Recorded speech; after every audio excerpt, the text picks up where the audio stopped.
दोस्तों आप लोग धारा 370 तो जानते होंगे जो जम्मू कश्मीर राज्य से संबंधित है, लेकिन धारा 370 से रिलेटेड या उसके साथ में एक धारा और आप लोग देखते होंगे, वो है धारा 35A। दोस्तों 370 तो समझ में आता है कि उसका संबंध जम्मू कश्मीर राज्य को विशेष दर्जा देने से है। दोस्तों जब भी राज्य को विशेष दर्जे की बात करें तो 370 आपको दिमाग में रहना चाहिए, और वहां के नागरिकों को विशेष दर्जे की बात करें तो वो 35A होना चाहिए। अब दोस्तों बात ये उठता है कि 35A और धारा 370 अस्तित्व में कब आया। दोस्तों अगर धारा 35A, संविधान की धारा 35A की बात करें तो वो 1954 में राष्ट्रपति द्वारा इसे लाया गया। इसका प्रमुख तत्कालीन कारण था कि जम्मू कश्मीर राज्य की महिला ने सुप्रीम कोर्ट में अपने पूर्वजों के अधिकार के लिए याचिका दाखिल की। सुप्रीम कोर्ट ने ये बात कहा कि आपको वहां का नियम कानून के आधार पर यह अधिकार नहीं मिल सकता, इससे विवाद खड़ा हुआ, फिर उससे बाद विवाद चलते आ रहा है। दोस्तों अगर संविधान की धारा 35A की बात करें तो वो ये प्रावधान करता है कि जम्मू कश्मीर के राज्य के लोगों का एक विशेष अधिकार है कि वहाँ की संपत्ति वगैरह वो खुद वहीं के लोग खरीद सकते हैं, बाहर के लोग नहीं खरीद सकते हैं।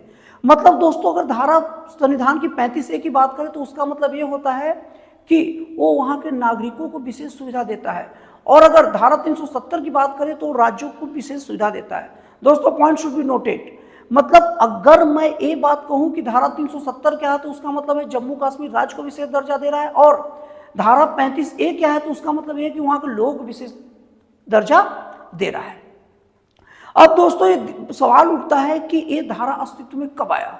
दोस्तों धारा 35 अस्तित्व में 1954 में आया, जो राष्ट्रपति द्वारा ये वहां के लोगों को एक संविधान में धारा जोड़कर ये उन लोगों को विशेष सुविधा दिया गया। दोस्तों आप लोग की बात और बता दूं कि धारा 35 मूल संविधान में नहीं था, इसे बाद में 35A के नाम से जोड़ा गया।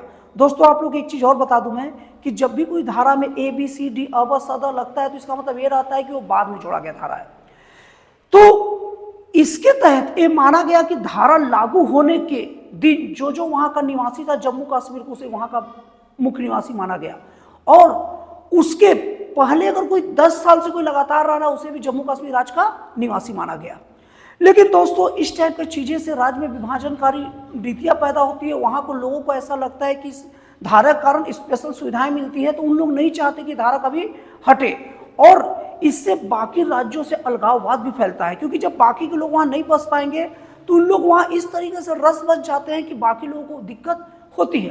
और ये बात सही भी है, और संविधान का मौलिक अधिकार के भी खिलाफ है, और संविधान की धारा का इस बात का भी खिलाफ है कि कोई भी व्यक्ति कहीं भी बस सकता है, कहीं की भी संपत्ति अर्जित कर सकता है। ये सब को देखते हुए ये सब चीजें दिमाग में चल रही थी सरकार के कि 370 धारा और 35A को हटाना जरूरी है। इसी को मद्देनजर रखते हुए 2019 5 अगस्त को नरेंद्र मोदी की सरकार द्वारा धारा 370 और 35A को समाप्त कर दिया गया। उसके बाद से कोई भी भारत का व्यक्ति जम्मू कश्मीर राज्य में बस सकता है, वहां संपत्ति खरीद सकता है, और ये निर्बाध रूप से चालू ये सब चीजों के लोगों के अधिकार हो गया जो आज तक चल रहा है। तो दोस्तों आप लोग ये जानकारी कैसी लगी, और मुख्य रूप से वो जानकारी की धारा 370 और धारा 35A में अंतर क्या है। तो दोस्तों फिर मिलते हैं अगले वीडियो में एक जन कल्याणकारी और एक राष्ट्रवादी प्रेरित नए विचारों के साथ।